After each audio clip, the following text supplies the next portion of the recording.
how you been? Good, man. Aquí enjoying what's left of the ventanita. Yeah. It's a breed at the risk of extinction. Yeah.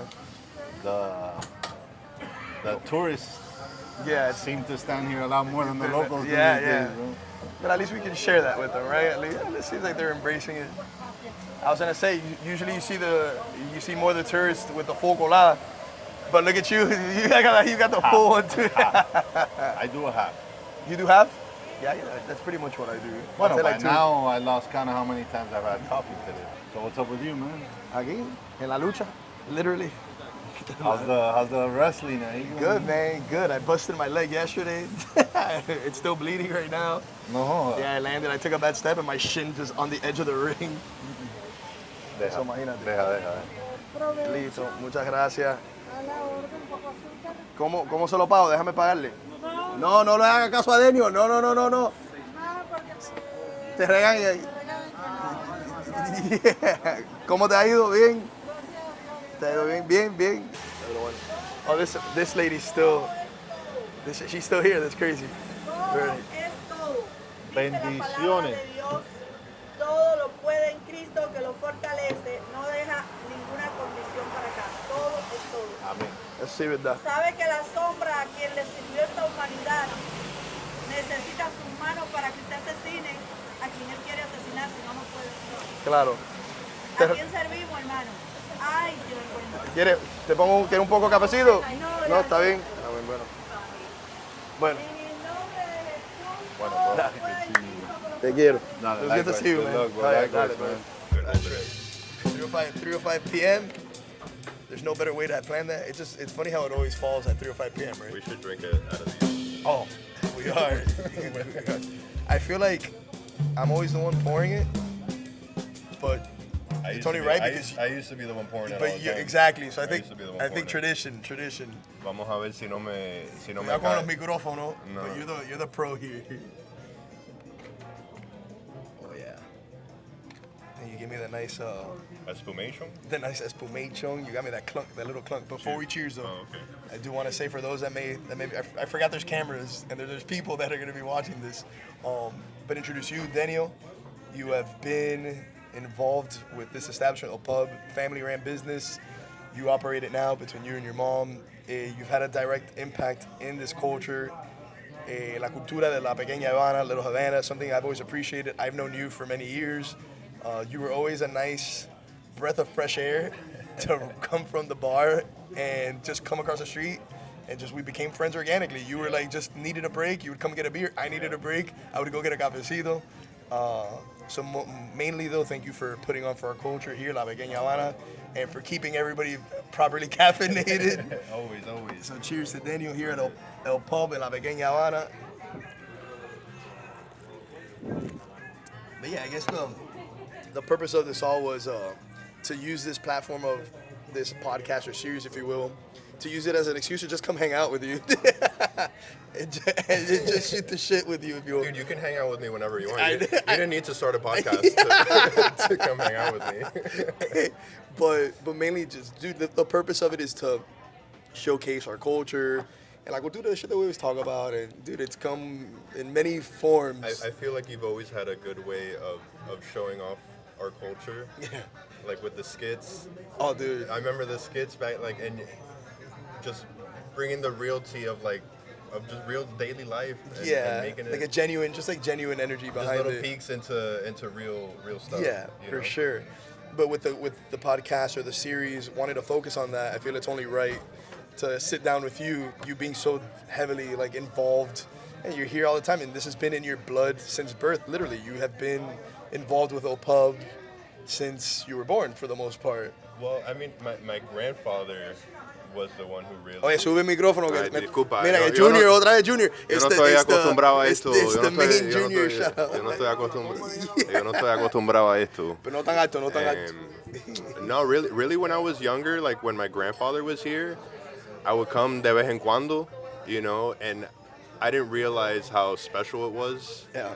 That my grandfather owned a restaurant. Yeah. I was just like, oh, that's where, that's just That's where he where we works. eat, or That's where he works. Yeah. And I would come with him and but I didn't realize how special it was until I was a little older. Yeah. You know. And you were able to really see like the impact you can have, and especially in an area like this, you know, Yeah. in Little Havana, where it's funny because working in Little Havana in the past, I learned that apparently the highest populated area in all of Miami where tourism is Little Havana, and it's not even South Beach.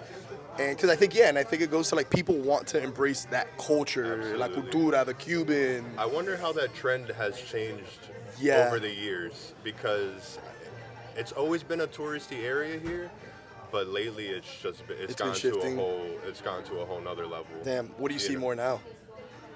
Just, I mean, different businesses popping up. Yeah. We have Skinny Louie across the street. I remember when El Santo opened up. Yeah. There's the pizza place, and it's just like, I feel like every month there's like La Granja, abrió la esquina, and like, there's really. So the culture is just, the culture, we're noticing it's diminishing. Sadly, a lot of like the small mom and pop joints are further between.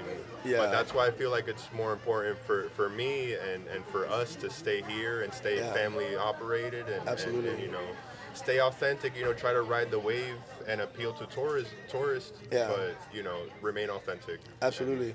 And I think you have that with, like, again, like the ventanita culture, right? Like, dude, that's such a big, it seems so silly. And for people that are not familiar with it, it probably seems so silly, but ventanita culture, it really is a lifestyle. It's a thing. Dude, ventanitas run Miami. Yeah. Like, I mean, how many people, we opened the window at 7:30 in the morning, and like, you don't know how many people on their way to work, they're coming in for a coffee, an empanada, un pastelito, algo para empezar. And I think it's even more than that. Like, it's how you start your routine, but I feel like it's the proper disconnect that people want to have to, like, me tengo que. So, I mean, look, I would come across the street all the time because I needed to disconnect and just come over, catch up fresh breath of air and talk to a stranger, whoever's there. Just like today when I ran into the homie that I've been serving beers for many years. Dude, and he's been coming here since my grandfather was Yeah. here. I was just talking to Norma, who's a waitress who's been here for 20, 25 years. Yeah. And she used to serve him when he was in college. Oh, wow.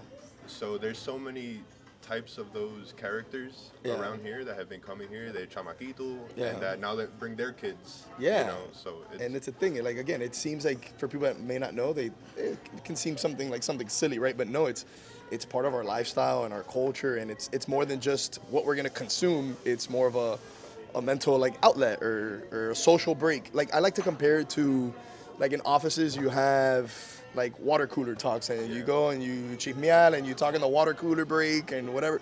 But for us, that's a ventanita. Like, that's our moment to gossip and chismear and disconnect. It's as much of a break as it is for everyone else as it is for the ladies behind the counter. Absolutely. Because they love that They're bartenders, energy. essentially. Yeah, they're bartenders. On a scale, they're people's therapists, and they're people's friends, and they're people's confidants. They're also award winners, like Alicia, who who is Cafecito, Stevie Cafecito of the Year winner two times in a row. 2 years in a row. Yeah.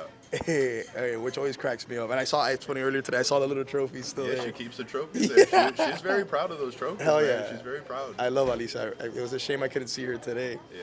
But yeah, I guess, like, what does it mean to you? Like, do you feel like a big responsibility being involved with OPUB and operating OPUB, that you feel like it's your duty to make sure that culture doesn't die and that ventanita culture still exists? Yeah, I mean, like, not specific. The ventanita culture is inside the entire culture, so absolutely. And I feel like it's my duty. It's always been my duty. Yeah. I mean, when my grandfather passed, my mom really jumped on full board. She was always kind of like the bookkeeper, and she did a lot of payroll and stuff like that, but it wasn't until he passed that she really got on board full time. Yeah. And I saw how overwhelming it was for her. Yeah.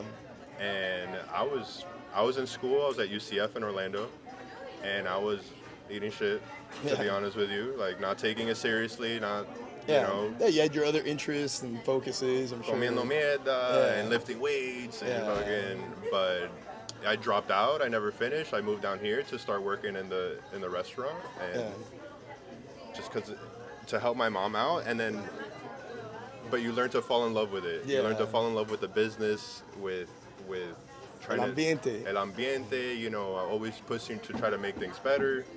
I have two questions, and to use like wrestling terms, babyface and heel, right? Babyface being good, heel being bad. Okay. What would you say being like in this culture? What is the biggest babyface or positive thing about the ventanita culture and operating a landmark Cuban restaurant in Little Havana? And what's the worst thing being the heel about having to deal with being in Little Havana? I mean, being the heel, I guess being the heel to employees. Yeah. Because you kind of have to be a bad guy. And especially me who was coming here, the chamaquito. Yeah. And now growing up and have to be like the boss of a lot of the same people who have been Been working here, here who for have been here decades. seeing me, the chamaquito.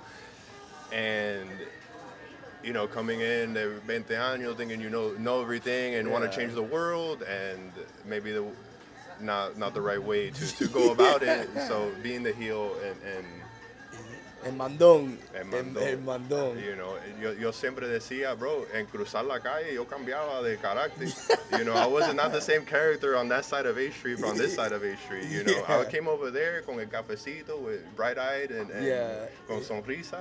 Y cruzaba and was like fucking. Yeah. You know? Or you would cruzar to Union and have a beer, entonces that's when the smile would come out. Yeah. But it's been. What would you say the biggest, I guess, the most positive thing you get from being involved in a landmark in Little Havana? I'm just happy that I'm continuing the legacy. Yeah. You know. Especially since we see it slowly dying. Like our culture in Miami's changing, unfortunately. And not a lot of places, you know, family owned and operated, like still ran by the family. Like my mom's upstairs in the office. Yeah. Like you don't see a lot of that anymore. Yeah, you don't. And it makes me proud to be here. It makes me proud that Marita over there, bro, she's been here 25 years. Yeah. Marita! You know?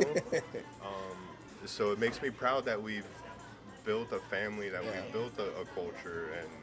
And I'm sure the guests can feel, like I felt it every time, again, Alicia or Betty, like with a cafecito coming and getting café, I felt welcomed, you know, and it felt like I was going to casa mi tía or mi abuela. And that's the vibe that I've always loved here, you know. Yeah. And of course, change and ride the wave that's coming to the area, because the area is changing and we need to be able to adapt with it, but stay true.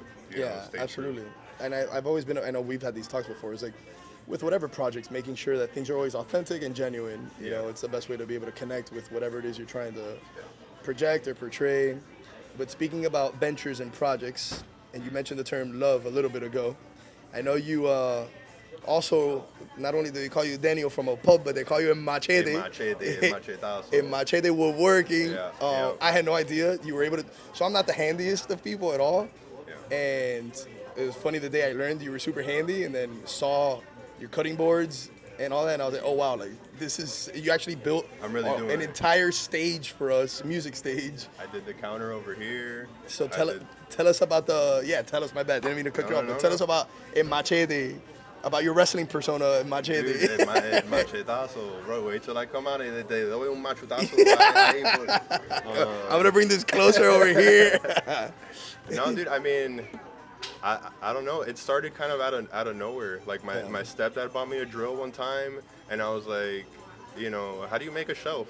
Yeah. Después you cortas la tabla, you sand it, you know, you got a shelf. And then, you know, how do you make a cabinet? You know, you got a shelf with, and just little by little, like I was always a Lego kid.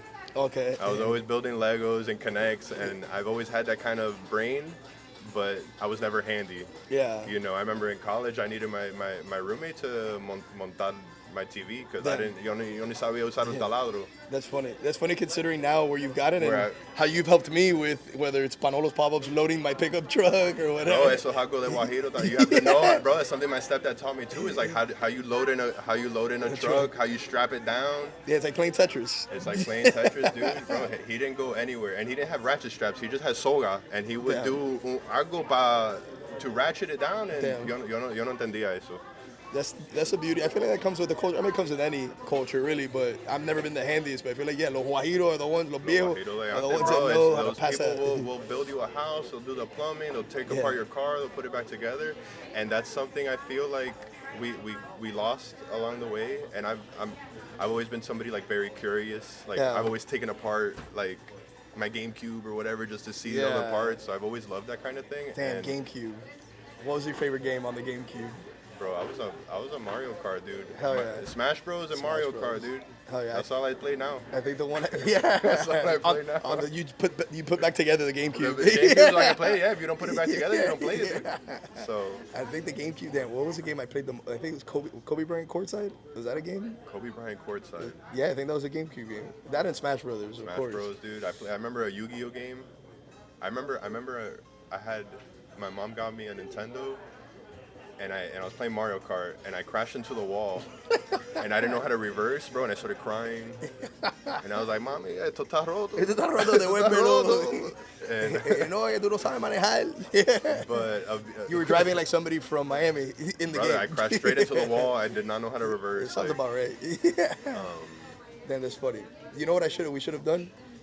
We should have brought, talking about, which I'm going to ask you, your favorite dicho or disparate in Miami culture. But before I was going to say, tres leche. Tres leche, bro. That's Shaggy. That has to be the. Shout out to Chef Shaggy. Shout out to Chef Shaggy. We should have had him here with us. It's we were inseparable, us three. Yeah. And we were Tres leche, and we were dog. called tres leche. Bro, when we went to Iowa, Oh, we went to, dude. I still think that was one of the coolest trips, dude. You know, talking about like the culture and all this shit that we put on for our culture. That was a moment. I remember. I think we all cried together, and we said like our moms would have been extremely proud of us. The fact that we put together this 5-course, 6-course Cuban meat dinner tasting menu at a restaurant in a kitchen in Iowa. And it's sold out, 60 tickets. And we were weeded. We went to Iowa. We all got the same tattoos. Well, we kind of got the same tattoo. Partially. I got this. Yours is spelled incorrectly. Yeah. Well, how's yours spelled? I would show you, but aquí no lo puedo enseñar. Aquí no. I always love the story of when your mom first saw that tattoo. Oh we my won't God. say it, but it's a story that I still tell people. Dude, it's funny. Dude, that trip was, I can't believe I didn't even think about that going into this, because, dude, this whole series is about speaking culture. of putting the culture out there, dude, like making Cuban food in Iowa. Dude. With your two fucking best homies. Dude, I remember we got to the airport at 6, 7 in the morning, and we had the song. We would always sing the song, Waiting for Tonight. And great song. And for some reason at 6, 7 in the morning, I don't know if it was you or Shaggy, that all of a sudden we were getting breakfast or a coffee, and it says, "Oh, it's waiting for your card swipe," and then Shaggy or you just waiting for a card swipe. And I always sing it, and nobody ever gets it. The reference.